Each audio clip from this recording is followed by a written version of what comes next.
गुज़िश्ता रोज़ वाना वज़ीरिस्तान में फितनतुल ख़वारिज के हमले में शहीद होने वाले फौजी जवान आफ्ताब अली पंवर की नमाज जनाजा अदा कर दी गई। रिपोर्ट इमरान अली मीरपुरखास सिंध और आप देख रहे हैं आज तक। आप देख रहे हैं आज तक न्यूज, खबर सच के साथ।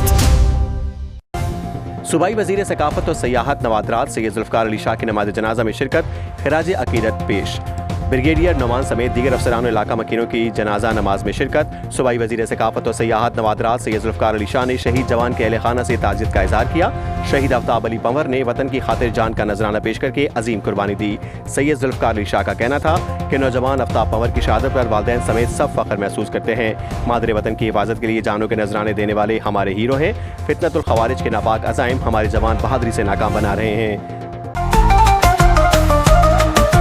आज तक न्यूज, खबर सच के साथ।